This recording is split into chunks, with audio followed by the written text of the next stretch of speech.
Um, dois, três. Fala, Profissa! Aqui quem tá falando é Matheus Williams. E Guilherme Williams. Está no ar mais um Fala Profissa. O episódio de hoje é sobre química. Hoje a nossa bancada aqui tá cheia. O nosso primeiro convidado que eu vou apresentar é um dos hosts do programa. Formado em Química e Licenciatura pela UNB, possui especialização em Farmácia e Química pelo IFAR.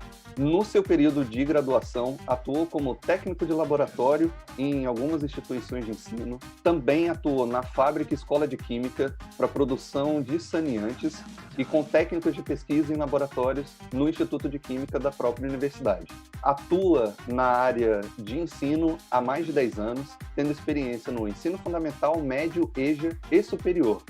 Atualmente é professor no Colégio Olímpico e esse convidado e host é o Guilherme Vivo. É isso, galera. Atuei aí, né, com pesquisa, desenvolvendo alguns trabalhos, inclusive na área de ensino. Tem um colega aqui que vai participar com a gente, que inclusive a gente realizou um congresso junto. Tivemos bastante experiência aí nessa vida aí da química. Tá, bacana, mas só pra já tirar uma dúvida aqui, que diabos é saneantes? Saneantes são produtos de limpeza, tá? Produtos de limpeza.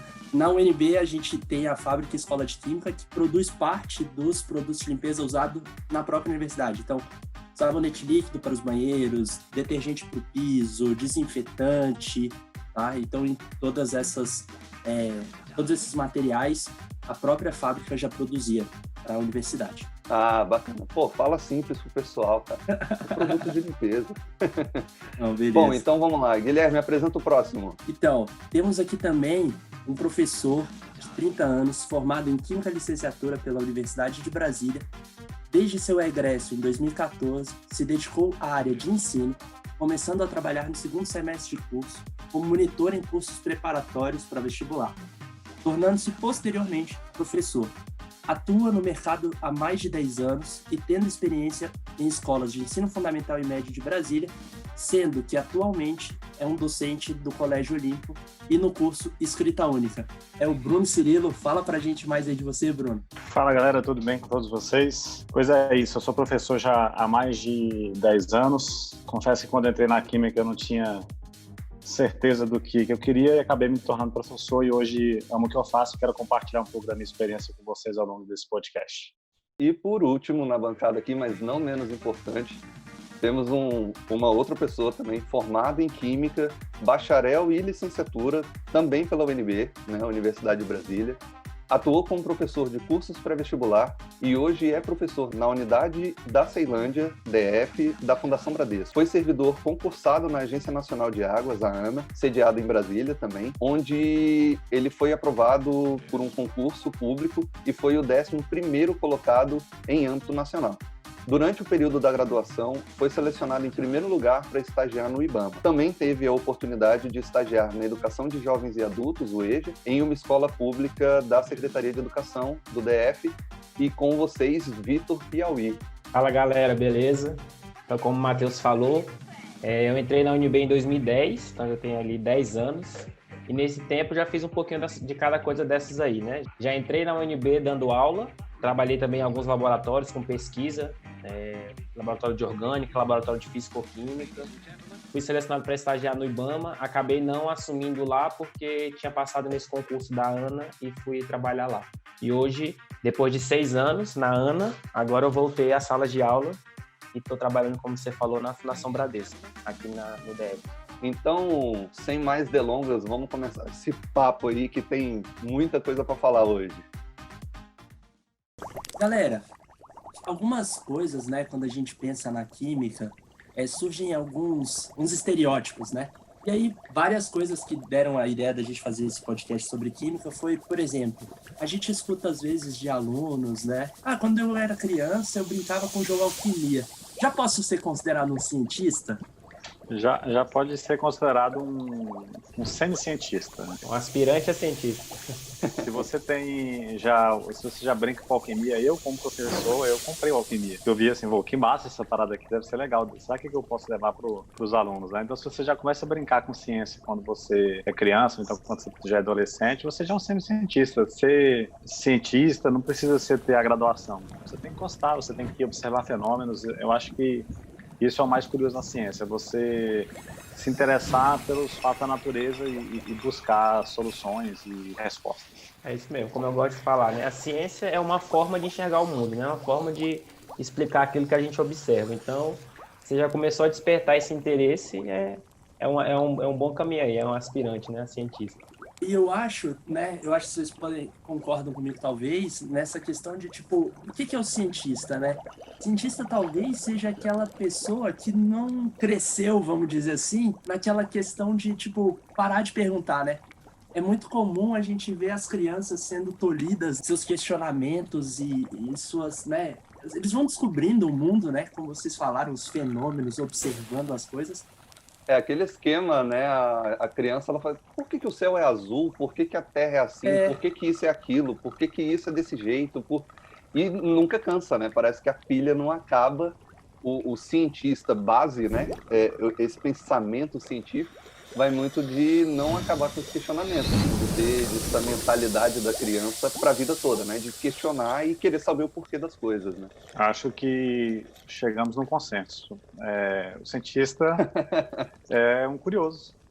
Mais importante do que responder é perguntar para o cientista, né? É a pergunta que move. Então, no momento que você é um curioso, você já está apto a se tornar cientista. Olha aí.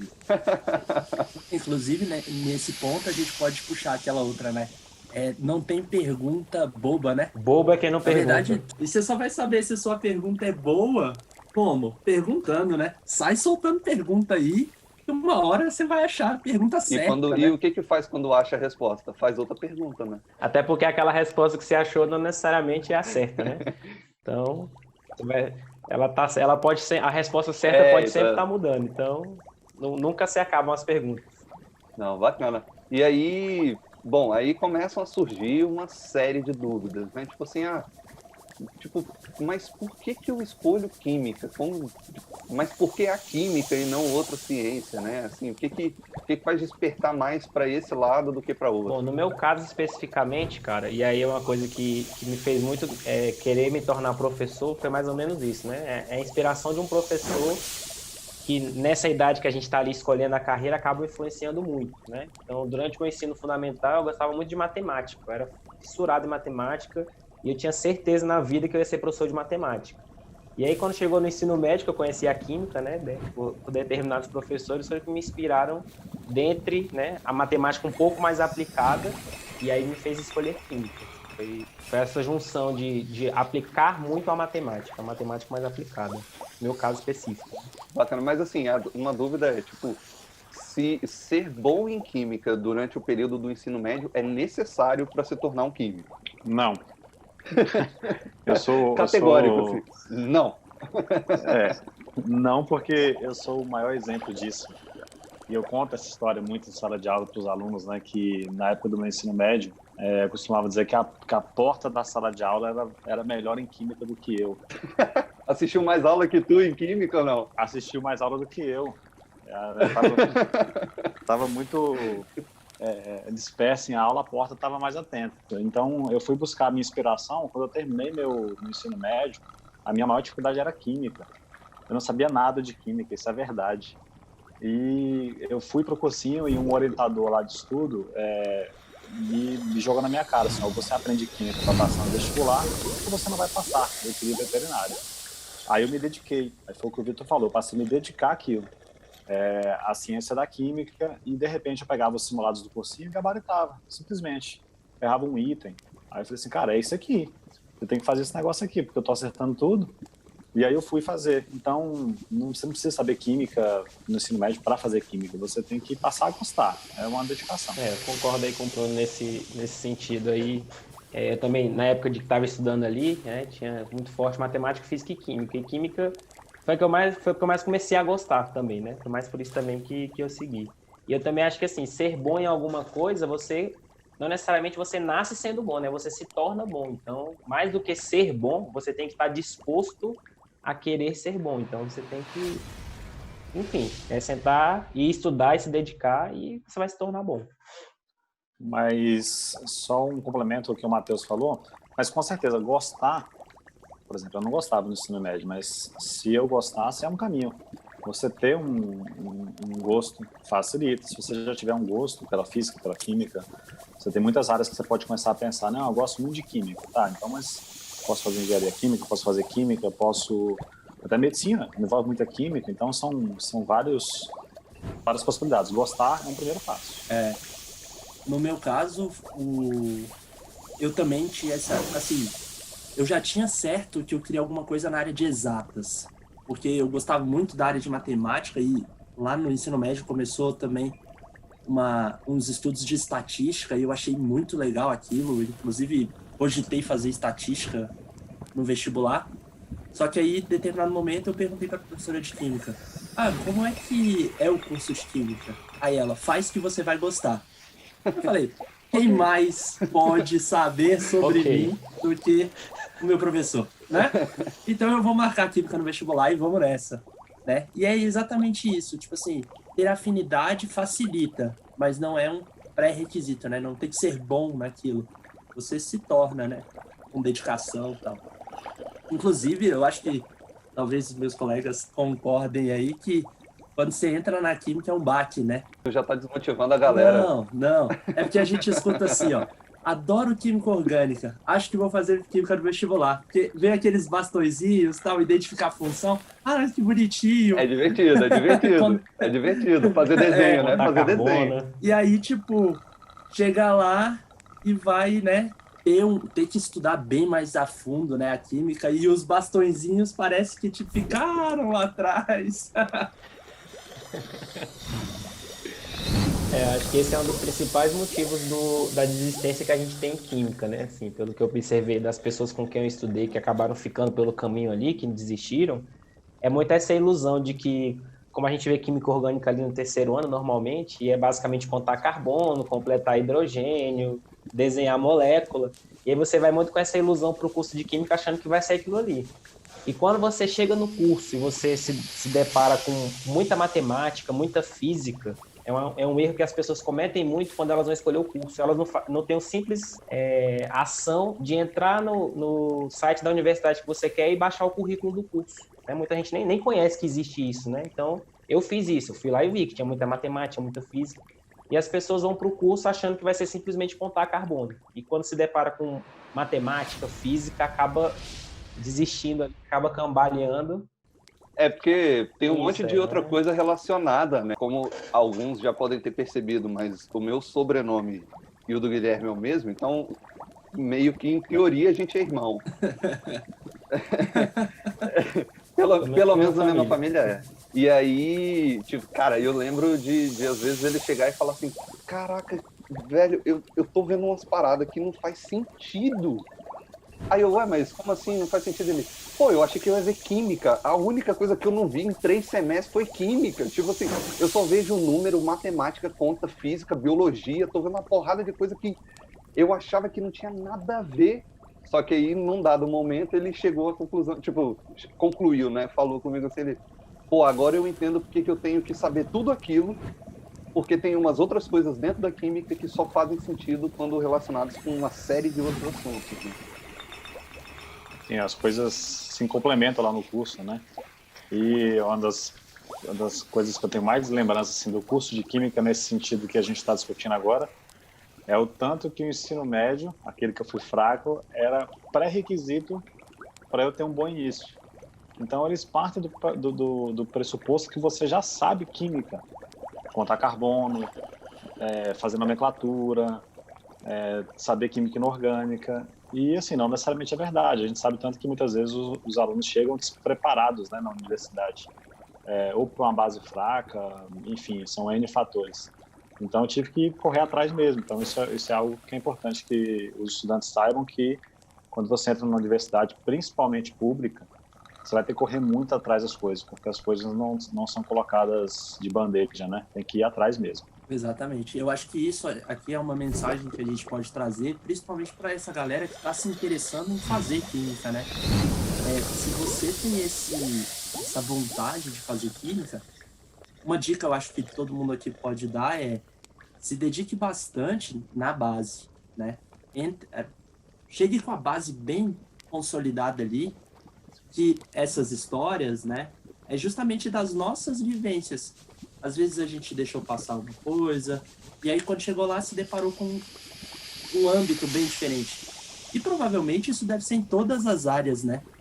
Assim, as pessoas entram achando que sabem de tudo e daquela área, ou que gostam porque tem afinidade, elas simplesmente, agora eu vou fazer só o que eu gosto, né? Como diz o ditado, a vida não é essa janta, né, velho? Tipo, a coisa é um pouquinho mais embaixo quando você sai ali do ensino médio, a coisa começa a pegar isso em todos os aspectos, óbvio. Mas como o Bruno falou, né? Se você tem uma base melhor, você está pelo menos um passo na frente em vários aspectos, né? Então, fazer as coisas direitinho, aproveitar o tempo que tem enquanto tem tempo, porque essa é uma coisa que vai acabando no decorrer do processo, e aí quando você vê, você fala, pô, agora eu tenho que correr atrás. E aí aproveito e puxo a pergunta aqui, né? De quanto tempo dura o curso, né? O Vitor falou que leu a ementa lá né, a grade curricular e tal. Eu vi, se eu não me engano, são 4 anos, não é isso? Isso, em média são 4 anos. Tem gente que termina ali em 3 anos, 3 anos e meio, e tem gente também que acaba esticando ali e fica 6 anos, né? Acho que 6 anos é o limite máximo, pelo menos no UNB, né? Mas em média é isso. Mas esse tempo curto ou mais longo depende do quê, cara? Depende de como você leva o curso, né? Porque no meu caso, eu comecei a trabalhar, acho que o Vitor também, mas acho que é questão de como que a gente lida com essa rotina, né? Eu comecei a trabalhar no segundo semestre como monitor. Não me arrependo, acho que isso é uma coisa que é importante falar para quem está nos escutando, não me arrependo de nada em ter começado a trabalhar cedo no curso, mas me tirou tempo de dedicação ao curso, não teve jeito. Então, eu trabalhava, às vezes, 8 horas por dia, ia para a UNB super cansado à noite, e isso acaba ocasionando desistência de matérias, às vezes reflete em notas ruins. Isso me fez reprovar algumas matérias que eu tive que recuperar o tempo depois. Nessa perspectiva, uma dica que eu dou para os alunos é não tentar ao máximo não abandonar as matérias, porque isso é uma coisa que eu me arrependo. Às vezes no cansaço, às vezes no estresse, eu acabava abandonando. Falei assim, vou largar esse negócio aqui, depois eu vejo como é que eu resolvo. Então, não façam isso eu me arrependo. Eu podia ter superado um pouquinho mais aquele cansaço e ter reduzido o meu atraso. E para quem se adianta e consegue fazer, como o Vitor falou, em 3 anos e meio, pelo menos os casos que eu conheço, de que fizeram uma dedicação praticamente exclusiva à graduação. Uhum. Tiveram a oportunidade de ficar em função disso, né? Quem tem essa oportunidade, né, de ficar em função só da universidade, ainda mais uma universidade pública especificamente, quando você faz um curso diurno, que foi o meu caso quando eu entrei, então você tem aula de 8 às 18, né? Qualquer desses horários você consegue encaixar uma aula, então você fica um pouco mais complicado para você trabalhar fora. Não é impossível, claro, né? Mas as pessoas que conseguem ter essa oportunidade de se manter no curso, ele consegue terminar ali em 3 anos e meio, 4. Mas assim como o Bruno falou, eu também conheço muita gente que, enfim, né, sempre trabalhou ali paralelamente e acaba esticando. Seja porque você, como ele falou, seja pelo cansaço com que você chega na aula à noite, seja porque você opta por fazer menos matérias por semestre, né? Exatamente para não ter esse cansaço. Então você acaba esticando ali até 6 anos, que é o limite máximo. E tentando ajudar novamente aí a galera que está nos escutando, que pretende fazer química, eu acho que é uma coisa que isso tem que ser sentido ali no começo, né? Por exemplo, quem termina em 3 anos e meio pode ser julgado como uma pessoa apressada? De tipo nenhum. Ele fez uma opção de fazer uma dedicação acadêmica. A minha dedicação não foi exclusivamente acadêmica, ela estava muito dedicada à licenciatura. Então, pegar a experiência em sala de aula, isso foi muito útil para mim. Agora, se eu tivesse percebido que a minha vida era uma vida de laboratório, certamente eu teria tomado a decisão contrária, de viver no laboratório, viver fazendo os pés dos professores, que são muito úteis lá, fazendo aqueles projetos de PIBIC e assim por diante, para poder crescer academicamente. Mas eu queria crescer no ramo da licenciatura. E assim, eu acho que a gente pode também dar uma mensagem para eles, né, para quem está ouvindo, que não é porque você também, por exemplo, você fez rápido, você demorou um pouco mais, que você tem uma diferença de profissional, assim, de qualidade de profissional, né? Porque, por exemplo, foi como o Bruno falou, ele optou por ir para a licenciatura e começou a trabalhar e se dedicar, né, ali. Então, assim, esse caminho gera você ter que mexer com o seu horário, né? E, consequentemente, alongar o curso por conta do trabalho, né? Então, assim, tudo isso é importante. É questão de escolhas, né, eu acho. Com certeza. São escolhas e depende do seu objetivo, né? Não necessariamente porque você terminou em 3 anos e meio, você é melhor ou pior do que quem terminou em 6 anos. Era seu objetivo. A pessoa que ficou mais tempo, ela tinha como objetivo ir ganhando experiência no decorrer do curso. Então, esse era o objetivo dela. Ok, tudo bem. E experiência em outros pontos também, né? Não só nessa relação acadêmica, né? Como o Bruno falou, não, se eu fosse pelo viés só de pesquisa, talvez tivesse optado por outro modelo. Mas aí eu aproveito e pergunto, então existem várias formas de me formar em Química? Existem várias formas. E aí eu tenho uma ideia de algumas aqui, que é bacharelado, licenciatura, Química, Química Tecnológica, Engenharia Química, e eu ainda tenho um contraponto com o técnico em Química. Como é que funciona esse degradê aí dos cursos? Bem, eu no meu caso, isso é mais um arrependimento que eu poderia falar para os meus alunos. Cara, eu vou te dar um lenço. Vou chorar aqui agora. Que foi assim, eu sou formado em licenciatura, mas o meu arrependimento aí eu preciso do lenço, por que eu não fiquei mais um semestre e não fiz logo o bacharelado? Porque na Química, a diferença, pelo menos na época que eu fiz o curso, que é praticamente a mesma época do Vitor, a diferença era praticamente de um semestre. Quando você vai fazendo o curso, você vai formando em tudo. Aí chega um momento que você pode pedir na Química, que a gente chama de duplo curso, que aí você consegue pegar justamente as matérias que vão te dar o bacharelado. E eu não fiz. O Vitor certamente deve ter escolhido esse caminho, não foi? O meu caminho, na verdade, foi o inverso, né? Eu sempre quis ser professor, então, desses 4 ramos, né? Para ser professor, você tem que ser licenciado, você tem que fazer licenciatura. Só que aqui na UNB, o curso de licenciatura ele é noturno. Então, isso para mim foi um empecilho no início. Então, eu acabei entrando pelo bacharel, que era diurno, né? Como eu falei, né? Eu tinha essa oportunidade de passar o dia inteiro na faculdade. Então, eu optei pelo bacharelado. E aí, como o Bruno falou, optei por essa opção do duplo curso. Então, conforme eu ia fazendo as matérias do bacharelado, eu também fui fazendo algumas matérias que são específicas da licenciatura. E aí eu consegui formar nos 2, né? Primeiro bacharelado e fiquei mais um aninho ali, porque eu escolhi também fazer mais longo, né?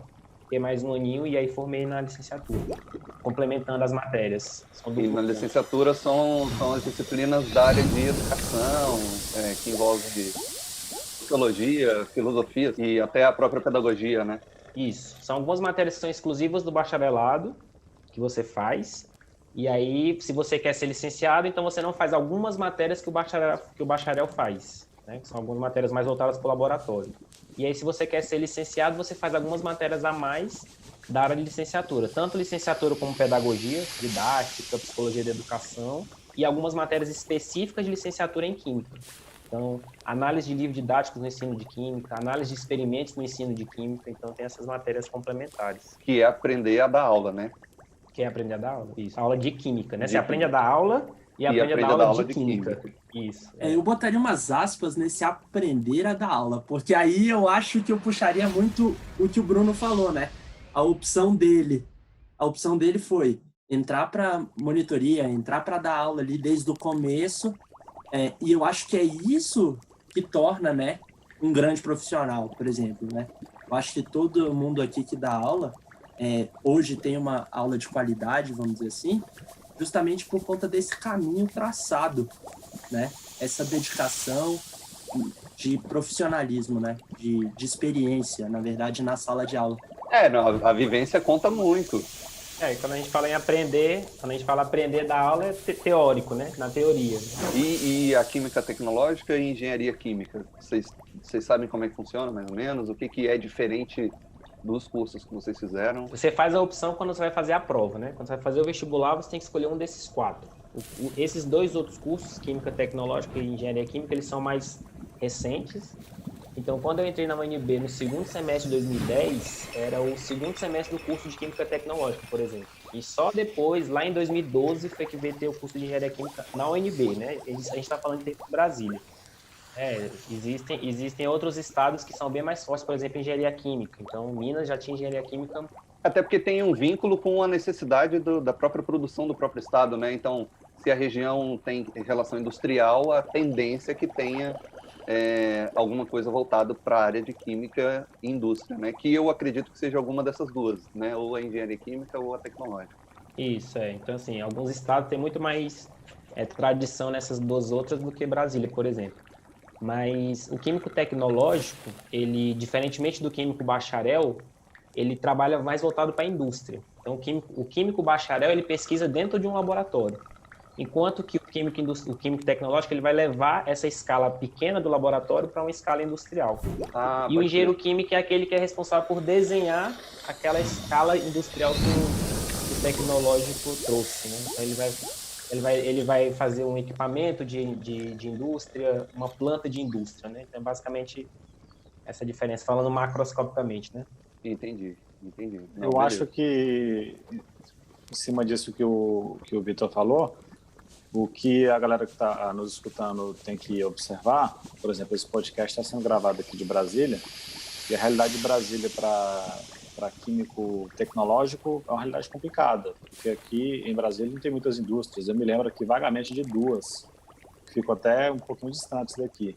Agora, por exemplo, estados como o Rio de Janeiro tem uma oferta muito maior de indústrias, São Paulo tem uma oferta muito maior de indústrias. Então, pensando em mercado de trabalho, tem que pensar direito dentro da realidade do seu estado e o que você vai pensar lá na frente para saber se vai ser uma boa escolha. Isso eu acho que você tem que ver também, inclusive, se você está disposto, por exemplo, se você é uma pessoa que está disposta, surgiu uma oportunidade fora da minha cidade natal ou fora de perto da minha família, eu estou disposto a ir, ficar lá sozinho, às vezes, né? Acho que tudo isso tem que ser levado em conta. E não que o morador de Brasília não possa fazer a química tecnológica com de excelência aqui na UNB, mas ele tem que estar ciente de que talvez os rumos profissionais dessa pessoa estejam aliados a outros estados ou até mesmo fora do país. É buscar novos horizontes. E quanto ao curso técnico, né, é aquela questão de você já no ensino médio ter uma familiaridade com a química, decidir já cursando um curso técnico, que é justamente o que normalmente em concurso, né, já puxando alguns pontos aí, em concurso para técnico de laboratório é a exigência, né? Tipo, inclusive tem muita briga na justiça de pessoas que se formam em química, que não tem um curso técnico, que fazem um concurso para técnico de laboratório e tem que entrar na justiça para ganhar a vaga, porque tem essa questão de ser um técnico, né? Então, a alegação, e todo mundo, assim, eu conheço algumas pessoas que fizeram química e viraram técnico de laboratório, que conseguiram ganhar justamente porque alegaram, mas eu tenho uma formação maior, então eu acho que o curso técnico ele pode te dar uma visão de como vai ser a ideia de curso, já te gera uma possibilidade de trabalho lá na frente, mas eu particularmente acho que se você já fez um técnico, dá uma esticada, faz um curso superior, e aí você agrega mais ao seu currículo, né? Porque o curso técnico ele é limitado a um conjunto de informações, né? E mais uma vez falando daquilo que a gente já comentou de qualidade profissional, né, e tudo mais, os técnicos em química eles são maravilhosos, né? A gente na época do nosso curso, né? Palmas para aquele pessoal que ajudava muito ali na prática do laboratório, como fazer as continhas, como que faz tudo. Eles são próprios para aquilo que eles foram preparados e fazem muito bem isso. Bom, e aí o Guilherme falou, né, que, por exemplo, o técnico do concurso, não sei o que, o pessoal que faz a graduação e aí depois faz o concurso. Concurso para essa área, só dá para ser professor ou tem concurso para outras áreas também, além do técnico que você já falaram? Bom, quando eu entrei no curso de Química, isso é importante para dar uma visão um pouco mais ampla, a minha meta de vida era concurso. E mais especificamente polícia. Eu entrei para isso, foi para isso que eu entrei. Eu entrei assim, não, eu quero ser perito da Polícia Civil ou então perito da Polícia Federal, era um sonho. E eu vou começar a estudar. Só que aí a área da licenciatura me agarrou e adoro o que eu faço hoje, mas Tem N concursos, 2 deles que eu conheço e procurei estudar assim na época que eu estava na graduação, era a parte de perícia, né? Da Polícia Civil e da Polícia Federal, que são carreiras maravilhosas, né? Agora tem outros também. Entendi. Então quer dizer que o Podgiz falou mais alto. Falou.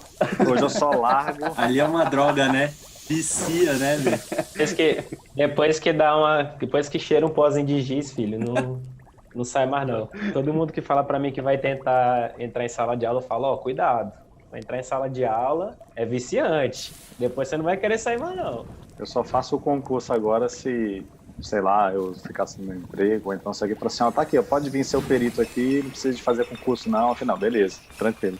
E eu aposto que, mesmo que chamasse, ia lá e ia dar um tempinho, tipo, uma aulinha à noite. Não, uma turminha. Me dá uma aula. Cara, eu pago pra vir dar aula pra vocês. Foi mais ou menos o que aconteceu comigo, né? Eu fiquei 6 anos no serviço público, né? O concurso que eu fiz não é exatamente voltado para química, foi concurso de nível médio. Eu fiz enquanto eu estava na faculdade, né? Mas começou assim, 8 horas no concurso, e daqui a pouco, não, um projeto voluntário aqui à noite. Vamos aqui dar uma aulinha. Aí daqui a pouco um cursinho pré-vestibular contrata para você dar aula à noite. E aí, de repente, você esqueceu o serviço público e está dando aula. Mas, assim, em termos de concurso, né? Vou falar um pouquinho mais também da minha experiência pessoal. Existem muitos concursos que eles são para nível superior. Não tem muito essa especificação da obrigação de ser química, né? O mais comum é que você tenha, assim, muitos concursos voltados para a área de direito e administração. E aí os demais concursos, a maioria são para nível superior, independente de qual seja, né? Ah, tá. Então, mesmo você tendo uma formação em química, você consegue acessar vários tipos de concurso. Mas em termos específicos de química, como o Bruno falou, é basicamente perícia, né? Você tem ali Petrobras também, que é... Na plataforma, né? Na plataforma, que é um dos objetivos também de alguns químicos. Em algumas agências reguladoras, né? Então, galera, o que a gente pode falar para os ouvintes quando a gente fala assim, quais áreas da química eu vou poder atuar? Sim. Acho que é até importante a gente deixar um pouquinho mais sistematizada aquela questão das áreas de atuação, né, dos químicos. Então, tem uma resolução do Conselho Federal de Química que regula isso, quais são as atribuições do químico. Qualquer um desses químicos que a gente falou aqui, né? É uma lista de 16 atribuições, que ele divide entre essas 4 áreas que a gente falou. É o químico bacharel, o químico licenciado, o químico tecnológico, né, que fez química tecnológica, e o engenheiro químico. Desses 4, os que são mais abrangentes são as atribuições do engenheiro químico. Então, a priori, o engenheiro químico ele pode fazer essas 16 atribuições, desde o laboratório, passando por essa escala industrial e esse desenho de planta, né? Desses, o que seria mais restrito ali seria o bacharel e o licenciado, né? Eles ficam restritos ao trabalho em laboratório, pesquisa, e o licenciado especificamente dando aula, que é o único que pode dar aula em escola. Inclusive é isso, né? O engenheiro químico ele tem essa excludente que ele não pode dar aula. E assim... Pelo conselho, né? Então, assim, o licenciado ele é o único que pode dar aula, por exemplo. Não, legal, mas nessas outras áreas, então, seria, de certa forma, voltado para pesquisa. Então, a pergunta é se tem como ganhar dinheiro fazendo pesquisa. Então, a gente vê muito falando, pesquisador no Brasil não ganha dinheiro, mas, tem como ganhar dinheiro sendo químico e desenvolvendo pesquisa? Tem, mas é longo o processo. Essa pausa foi tão dramática que, eu até fiquei com dó. Mas é isso mesmo, o trabalho de pesquisador é assim. O pesquisador ele tem uma vida muito dura no Brasil. Imagina só, até você chegar ao salário numa universidade federal, você tem que passar pela graduação, ele tem que ir até o doutorado. Pelo mestrado você já consegue alguns acessos, mas pelo doutorado é o caminho clássico das universidades federais. E aí tu pode colocar aí, 15 anos de curso. 10 anos. Aí volta aquilo que nós já tínhamos conversado antes, que é aquele camarada que se formou em 3 anos e meio, porque fez uma dedicação exclusiva, é desse profissional praticamente que a gente está falando, porque ele formou em 3 anos e meio, possivelmente ele já emenda no mestrado, possivelmente ele já emenda no doutorado e possivelmente ele já emenda para fazer o concurso da universidade de interesse. Aí ele vira um professor. E o professor não pode, da Universidade Federal, ele não pode atuar como em escola, em cursinho, então ele não consegue nem fazer aquela renda extra. Aí se ele for um pesquisador, assim, pesquisas que estão avançadas, talvez ele consiga fazer publicações e alavancar o seu trabalho, e como o Matheus citou o aspecto financeiro, conseguir uma verba extra. que sabe chegar a um prêmio Nobel. Aí pronto, aí você zerou o jogo. Pô, aí Mas zerou a mas é difícil.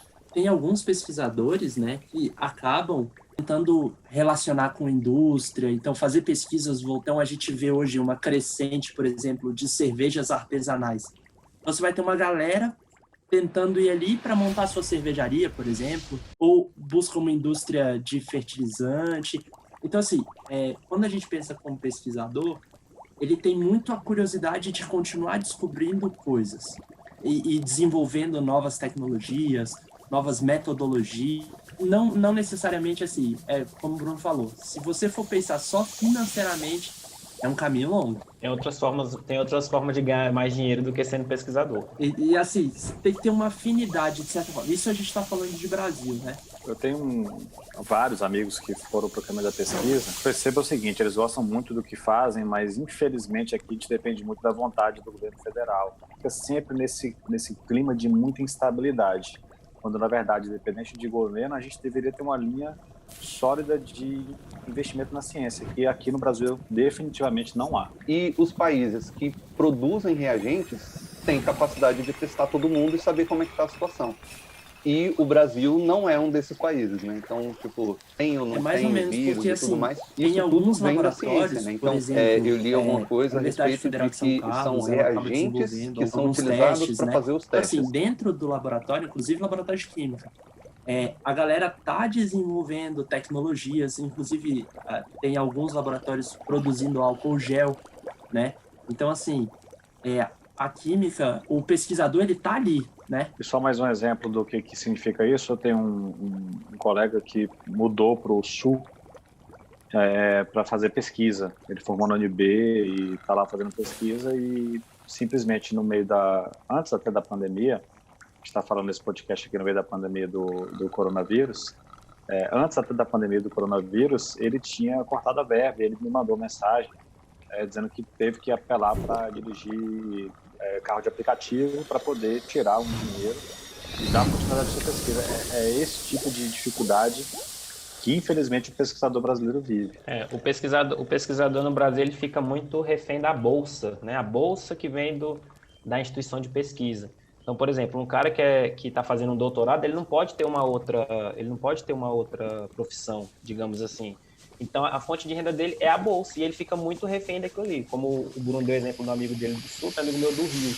Mas, ouvinte, não pensa assim, caraca, então calma aí, vou desistir, não quero mais fazer química, porque eu tava tão interessado, eu gostava da alquimia, queria fazer pesquisa. Vocês deram um banho de água fria na galera. E acabei com o lenço agora aqui chorando. Galera, olha só, agora, assim, se você é uma pessoa, eu posso me mudar facilmente, não tô preso numa região, seja no Brasil, seja para fora.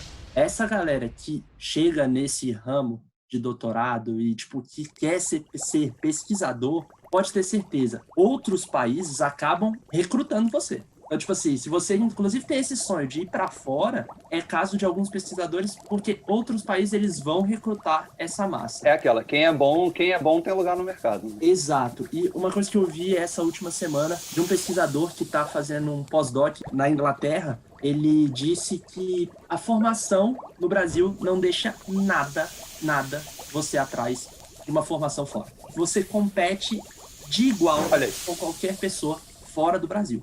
Eu já respirei aliviado com essa notícia. Voltei a sonhar com química. Opa, então vamos lá. Então, aproveitando que eu ainda posso sonhar, né? Não é muito meu perfil, mas eu estou me colocando no lugar do ouvinte aqui. Então, sabendo disso tudo, como é que eu arrumo emprego nessa área? Ou como é que eu fico sabendo de vaga de emprego? Depende muito da área de atuação, né? No ramo da licenciatura, o ramo da licenciatura trabalha muito por indicação. Acho que o Guilherme e o Vitor têm noção disso, né? Então, assim, eu sou formado em Química, trabalho lá na escola. O Guilherme também já trabalha na mesma escola que eu, mas a gente confia muito no trabalho do Vitor. Então, possivelmente, se eu fizer a indicação, há uma probabilidade maior. Por favor, se quiser, né? se quiser fazer essa indicação, eu estou aceitando, viu? Aí, por conta de ser feita a indicação, tem uma chance maior de entrar. O Guilherme sabe como é que funciona exatamente. Isso quer dizer que ele vai entrar? De jeito nenhum. Vai ter o processo seletivo. vai ter a aula e assim por diante. Nas escolas em Brasília, de uma maneira geral, no ramo da licenciatura, trabalha-se ainda também muito com currículo. Eu despacho meu currículo e faço um processo seletivo que hoje está cada vez mais rigoroso. Na época que eu entrei para dar aula, não era tão rigoroso como está hoje. Hoje está mais rigoroso. E praticamente a mesma lógica se aplica para a parte de indústria que não mexa com concurso público. Trabalha muito por indicação e também você soube que a indústria X está contratando. Então você se prontifica e entra para fazer o processo de trainee, para fazer o processo seletivo. Uma coisa que está muito em alta hoje, assim, especificamente no caso das indústrias, né, é o LinkedIn, né? Então as pessoas elas acham muitas vagas por conta dessa nova rede de procura de emprego, né? O antigo classificados. Então tem muitas opções de vagas pelo LinkedIn. Como o Bruno falou, a parte da escola para dar aula, né, funciona muito ainda na base da indicação, né? Essa rede de professores que já estão mais consolidados no mercado, eles acabam ali conseguindo trocar informações quando abre uma vaga no colégio tal. Então, pega fulano que eu conheço, que está dando aula, que é bom. Como o Bruno falou, não adianta só a indicação, né? Você tem que mostrar que você é bom também. Te dá um atalho bem interessante. Então fazer um bom network, tipo, na época da faculdade e tudo mais, é essencial, né? Com certeza, E especificamente no termos da aula de licenciatura, como o Bruno falou também, é começar com a monitoria, né? Então, por exemplo, o cursinho, essas coisas, eles abrem as vagas de monitor, e aí tu começa ali pela monitoria, a galera vai gostando do que tu tá fazendo, aí você já vira professor e começa... E aí quando abre vaga de professor, a tendência é sempre dar preferência quem tá em casa, né? Aos monitores da instituição, isso, Então tem muito cursinho, muita escola que já abre a monitoria como essa forma de cultivando ali o futuro professor. De fazer tipo um processo de trainee para a indústria, né? Porque você já vai conhecendo o formato do colégio, a metodologia, não sei o que você espera, assim, a instituição ela já vai mostrando para o monitor o que ela espera do professor e aí o cara vai se capacitando e se direcionando para isso, né?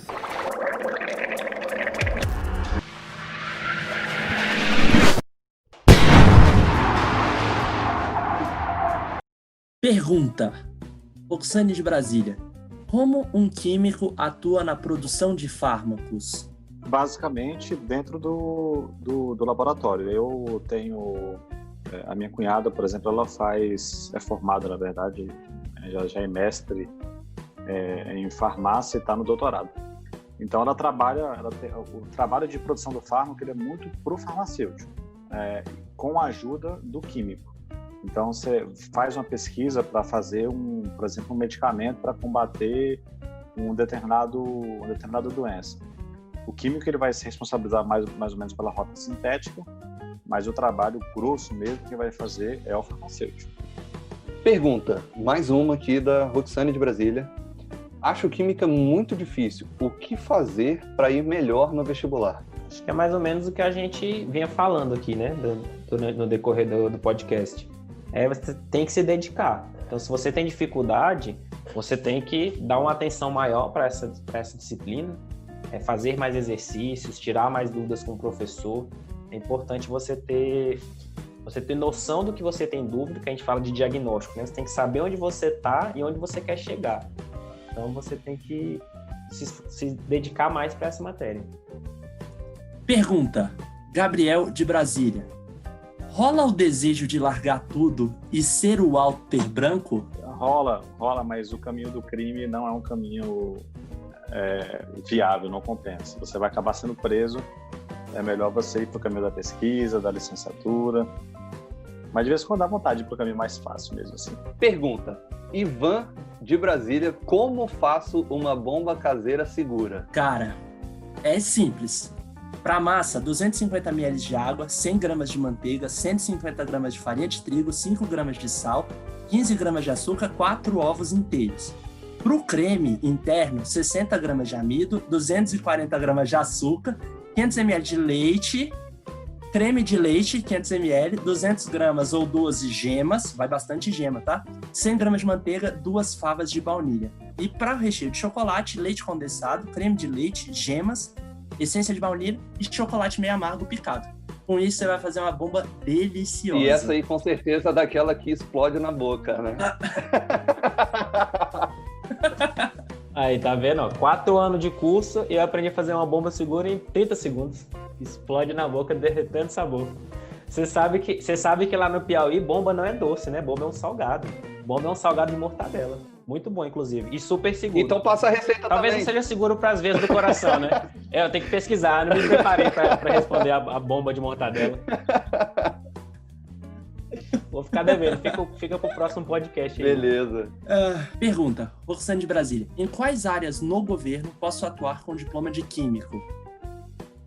Parece que a galera tava ouvindo já, né? O que a gente tava conversando. É mais ou menos nesse sentido que a gente já conversou aqui, né? Tem alguns concursos que são específicos para química, mas são poucos, como a gente destacou aqui, né? Perícia, principalmente, nas polícias.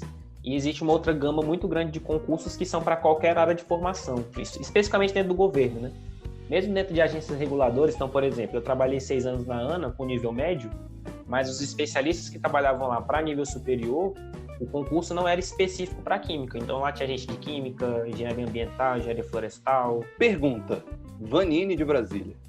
Em algum momento pensou em desistir do curso? E já puxando uma segunda pergunta que ela mandou, por que escolheu química? Cadê o lenço? Faz o lenço. Quando eu estava na metade do curso, assim, pela minha dificuldade em continuar dando aula e também fazendo o curso, eu tive vontade de desistir, sim. Só que eu também pensava que eu precisava do curso para continuar dando aula, né? Só que a minha desistência era basicamente, eu queria sair da universidade que eu estava, que era a UNB, e eu queria ir para a Católica. Porque seria um caminho, teoricamente mais simples, e eu conseguiria ter mais tranquilidade e renovaria os meus 6 anos, né, teoricamente, para poder continuar fazendo curso. Aí, graças a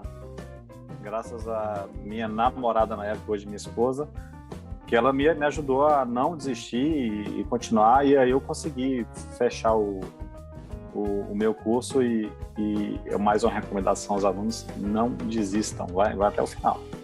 Eu particularmente assim, não cheguei a pensar em desistir do curso também.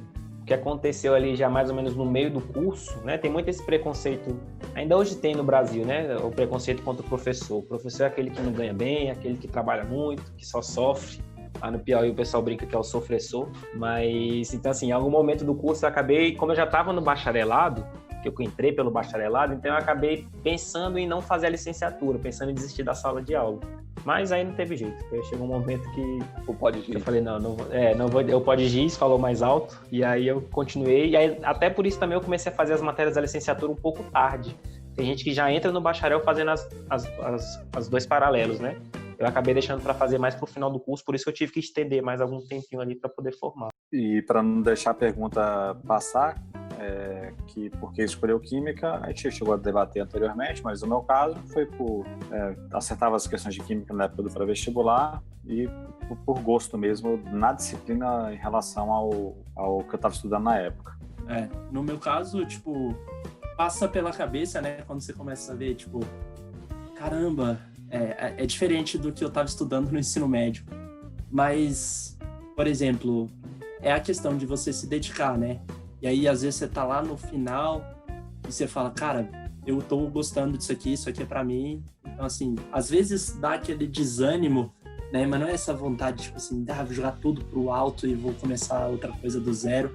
Acho que é como falar, vou desistir de um pedaço, né? No meu caso, eu desisti de fazer o bacharel durante o curso, né? Até no começo era uma ideia de fazer o bacharel, mas acabei desistindo de terminar o bacharel. E decidi entrar para química justamente por conta, tipo, faz que você vai gostar. E aí, no primeiro semestre eu falei, cara, que curso massa. É isso que eu quero para minha vida. Então hoje mesmo. você responde ela, gostei. Tô gostando. Tô gostando. Faz que você vai gostar, gostei, né? Pergunta, Pedro de Brasília. O que um bacharel faz e quais as possibilidades de atuação de um bacharel na indústria? O bacharel foi o que a gente já comentou, daquela diferença entre as habilitações do curso. O bacharel ele é aquele que quer seguir a carreira acadêmica. Então, normalmente, né, o caminho do bacharel é continuar na faculdade, mestrado, doutorado, para poder trabalhar com pesquisa. Ou na área da indústria, né? Como vocês já falaram, procurando alguma coisa voltada para isso, né? Isso, pesquisa, seja, né? Sempre pesquisa, né? Pode ser dentro da indústria, inclusive. Pergunta, Joselma de Teresina. Como conseguiu estudar química? Como conseguiu? Vai lá, Bruno. Jogou a bomba pro meu lado. Se for aquela que o Guilherme deu a receita aí, pode mandar pra cá. Eu compartilho, é uma pergunta difícil de responder, mas eu compartilho com o que o Guilherme já tinha colocado aqui durante esse podcast, que às vezes a gente chega em casa assim, desesperado, assim, o que está acontecendo? Mas a gente conseguiu estudar química em cima de muita dedicação, de muito estudo, muito livro, muita videoaula, fazendo muitos exercícios, né, durante a graduação. Eu não sei se ela está se referindo à graduação, né, ou então para entrar no vestibular, mas se for da graduação é com muito livro mesmo, assim, muito esforço próprio. Foi como a gente tinha falado antes, né? Não precisa ser bom para entrar em química, mas uma vez que você entrou, você tem que se tornar bom. Então é com base de algumas noites viradas, né? Muito estudo, muito livro, muita lista de exercício, e tem que ir. Às vezes dá vontade de desistir, dá um desânimo, mas persistência também. Exatamente. Uma coisa assim que eu posso dizer que, como conseguiu, me ajudou muito, né? Que me ajudou muito, foi justamente o processo de começar a dar aula. Tipo assim, ter que explicar para as outras pessoas ajuda muito a gente a estudar a química, né? Então, assim, isso para mim fez uma diferença muito grande, né? Como vocês falaram, né? O Vitor e o Cirilo, né? O Bruno falaram a questão de, tipo assim, você ter que estar estudando e o que você precisa para compreender essas coisas mais complexas? A sua base sólida.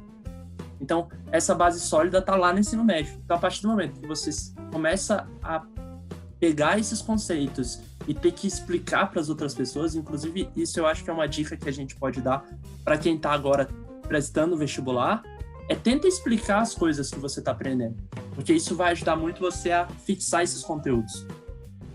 Legal, e eu acho que até colocar um outro ponto, assim, né, que vocês colocaram, tipo, dedicar, se esforçar e tudo. Eu acho que, assim, isso é base não só para química, né? Porque, tipo, o cara, para ele ir se aprimorando na profissão de professor, ele precisa, né, quanto mais horas aula, né, então quanto mais horas de aula ele der, com o tempo ele vai melhorando. Se é para o ramo da pesquisa, quanto mais horas de laboratório, mais ele vai se aprimorando. Mas eu acho que para qualquer área, existe um negócio que a gente falava muito na faculdade, que são horas bunda.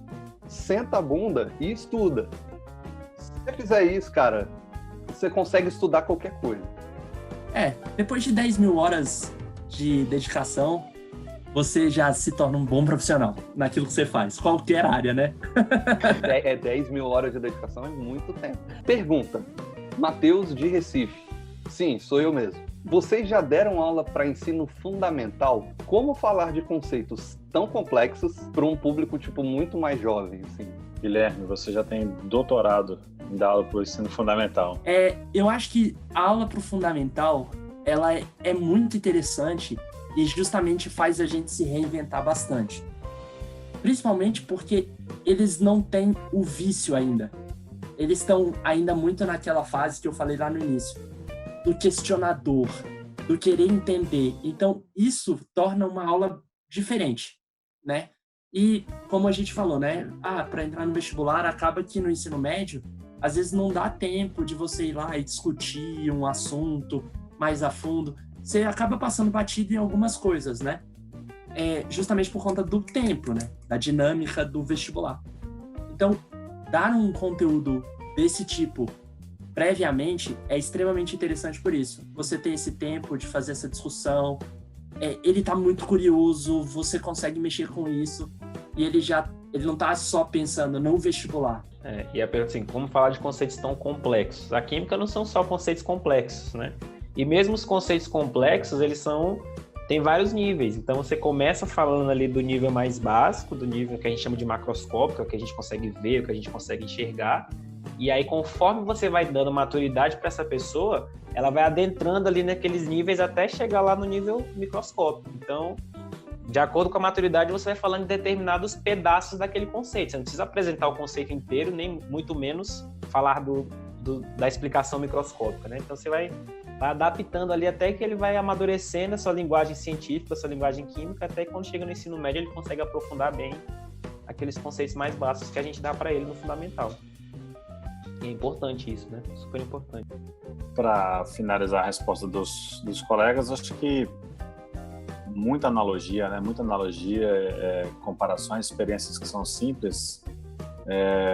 Por exemplo, eu me lembro hoje, quando eu dava aula na época do ensino fundamental, eu lembro de uma experiência de o que o Vitor está falando sobre enxergar esse mundo subatômico que você não consegue ver. Que é uma experiência simples, talvez você já tenha feito, se você colocar numa caixa de sapato fechada objetos, se você dá na mão do menino e fala assim, adivinha o que tem dentro? Aí você pode chacoalhar, pode mexer, e muitos acertam. Não, aqui dentro tem uma bolinha. Aí outros você coloca objetos complexos, assim, você vai dando dicas, você coloca uma chave, é acertável. E é devagarinho, é um processo, é um trabalho de paciência mesmo, muita analogia. Pergunta, Oxane de Brasília. Como químicos têm contribuído nessa pandemia? Álcool em gel. Explicando para as pessoas, por exemplo, eu fiz isso no meu Instagram, porque eu vi receita de álcool em gel fazendo com gelatina. Eu disse, não, vergonha alheia, não faz isso. Gel de cabelo. Essas coisas podem ser perigosas. A gente contribui, acho que como todo e qualquer bom cientista, né, de tentar trazer sempre o viés científico para tudo que se debate sobre o assunto. Menos achismo e mais ciência, né? Então, por exemplo, se a gente tem aí uma quase que uma unanimidade científica de que devemos ficar em isolamento, então vamos escutar a ciência, vamos escutar o que ela diz, porque ela costuma, a ciência não é uma verdade absoluta, mas ela costuma levar para bons caminhos. E a gente não tem medo de dizer que errou. Então, se a gente errar, a gente vai voltar para dizer assim, não, é melhor fazer esse caminho aqui. É sempre o viés científico, acho que é a melhor contribuição que a gente dá. Acho que, especificamente para nós, professores e educadores, acho que o principal de tudo é isso, é informar todo mundo, né? Formar de informações consistentes, né? E tem gente também que trabalha na área, né? Fora da educação, que, como o Bruno brincou ali, álcool em gel, né? Então, produção de álcool em gel, fiscalização das fábricas que produzem álcool em gel, então, o trabalho do químico também.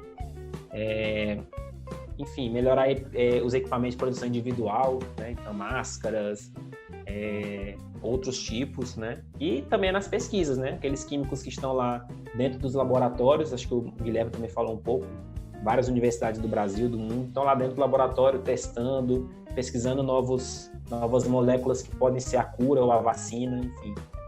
Acho que é basicamente essas linhas aí que o químico trabalha ajudando nessa pandemia. Exatamente. Tentando trazer a razão sempre, né?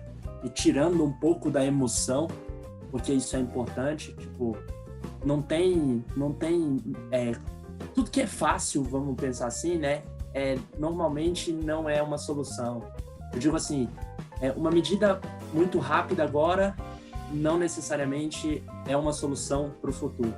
Então a gente tem que dar tempo. Infelizmente, a pesquisa, ela demanda tempo. Então os químicos estão aí desenvolvendo materiais para equipamento de proteção, novos materiais, né? Por exemplo, filtros melhores para máscaras, por exemplo, isso com certeza. Tentando desenvolver, como o Vitor mencionou, alguns remédios, né? Como o Bruno falou, ali na ponta, desmistificando algumas histórias que vão surgindo ao longo de curas, né, e de resoluções muito simplistas. Então, o químico está muito nisso. E vários fazendo revisão, inclusive, de trabalhos que estão sendo publicados para as áreas médicas aí. Então, tem toda essa aplicação. Tem uma coisa que eu anotei aqui que eu esqueci de falar, né? Mas tem a produção dos sanitiantes, né? Produto de limpeza. Exatamente. Agora todo mundo já sabe o que é aí, ó. Sim. Um bom detergente para lavar as mãos, né? Exatamente, porque, por exemplo, se compara, né, o álcool gel, por mais que ele mate o vírus, né, mas ele resseca muito a mão. Então, às vezes, desenvolver produtos que não sejam tão agressivos à mão, mas que continuem funcionando para asepsia, né? Bom, nós respondemos todas as perguntas que recebemos através do nosso Instagram, algumas que mandaram por e-mail. Enfim, então vamos para o nosso próximo quadro. Recomenda a Profissa. Então, galera, algumas indicações aí de livros, séries, filmes para quem quiser se familiarizar um pouco mais com essa área, o que vocês têm para indicar aí para a galera que está buscando isso? Bom, eu costumo... Bom, para quem quer fazer química, aí eu acho que é um interesse pela ciência em geral. Mas agora, para quem já é formado em química, já estuda química, já está no processo, eu gosto muito de ler sobre revistas científicas. Então, a revista que eu tenho aqui em casa, sou assinante, é a revista FAPESP. É uma revista muito boa. Ela não é de química especificamente, ela fala de química, de biologia, sociologia. É uma revista ótima para você se antenar sobre assuntos científicos. E eu acho que isso pode despertar o seu interesse não só para química, mas para como outras áreas também. Eu também sou mais adepto dessa área da indicação para a ciência de forma geral, né? Eu sou um grande entusiasta assim, da história da ciência. Inclusive foi onde eu fiz o meu trabalho de conclusão de curso, então eu gosto muito de colocar a ciência nessa linha histórica, né? Nessa contextualização histórica. E aí tem 2 livros que eu gosto muito nessa linha ali, que é Os Botões de Napoleão. São 17 moléculas que mudaram o mundo. Ele vai falar sobre especiarias, o sal, enfim, são 17 moléculas que ele vai colocando esse contexto histórico, né? Por que surgiu, como que eles chegaram nessa descoberta. Outro nessa linha também que eu gosto muito é a História da Ciência para quem tem pressa. Ele fala também muito novamente, né, de contextos históricos. Ele já fala bem mais abrangente do que química. E um que não é exatamente sobre química, né, mas o que eu gosto muito também é O Andar do Bêbado. Ele fala muito sobre ciência e dessa aleatoriedade que a nossa vida está sujeita, né? De livro, eu recomendaria Alice no Mundo dos Quantum, se você quiser, né, uma leitura. Ela é um pouco mais profunda, né, vamos dizer assim, porque ela entra nesse mundo quântico. Do Átomo ao Buraco Negro, que vai te dar alguns conceitos bem primários sobre essas estruturas, né, que vão evoluindo até questões do universo como um todo, mas nessa questão de ciência. Show de bola. E outros filmes, outras séries que não tenham necessariamente, tipo, isso aqui é química, mas tem algum conceito, tem alguma coisa assim que dê para observar esse viés que vocês indicariam? Tem alguma coisa? Mundo quântico eu indico Vingadores Ultimato, hein? Tem vários furos ali, né, de conceitos, mas enfim, é uma boa reflexão, eu gosto. Tem sim, tem uma série da BBC que é muito boa, ela é longa e ela é bem interessante, e chama Química, uma História Volátil. Vale muito a pena ver e eu indico essa série. Na Netflix eles estão com uma série que chama Explicando. Então ele fala de vários conceitos de química também, né, mas em ciência de forma geral. Então acho que vale a pena dar uma conhecida. É super rápido cada episódio e ele fala bem geralzão, assim, Uma série que eu recomendo é Chernobyl, da HBO. É uma série bem interessante nesse aspecto. Ele mistura um pouco com a física, né? Mas é uma série bem interessante sobre um acidente nuclear que aconteceu, né? E eu lembrei agora de um livro, Histórias de Ninar para Garotas Rebeldes, que vai contar um pouco sobre histórias de mulheres, né? Dentro do ramo científico, então é bem interessante. Show de bola, show de bola. Bom, então eu acho que é isso. Temos aí várias indicações, tanto de coisas mais do universo pop, até coisas um pouco mais voltadas realmente, né, para um viés mais científico. Bastante coisa para a galera consumir nesse viés da química. Agora os momentos finais, então façam despeçam, divulguem aí onde vocês estão, façam o jabá de vocês, aproveitem que agora o espaço é de vocês. Eu gostaria de agradecer a participação nesse podcast, foi ótimo o papo que a gente teve aqui. E aqueles que quiserem me encontrar pelas redes sociais, podem me encontrar pelo Instagram, @profcerilo com 2 Os no final. Lá eu dou muita dica de química, muita dica de estudo, resumo, listas de exercícios. Ou podem me encontrar pelo YouTube, youtube.com/profcerilo, só com um O no final, e lá tem muita aula gravada para te ajudar aí na preparação do vestibular.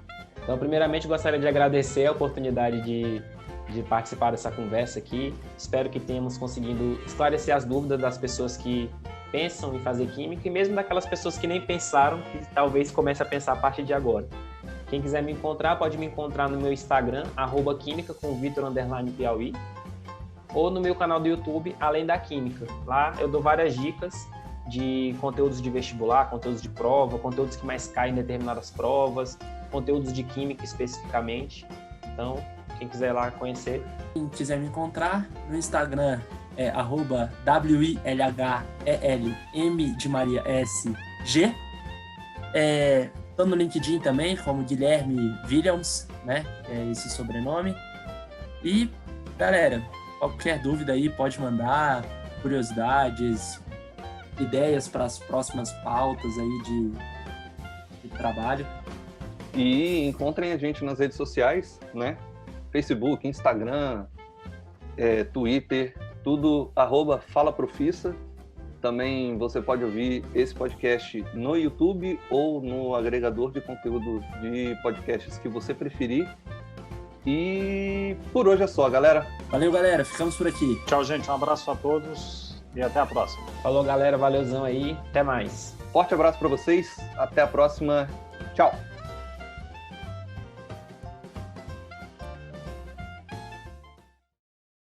Corta. Quem é o Walter Branco? Walter White. Eu também, cara. Eu não consigo completar a série, velho. É impressionante.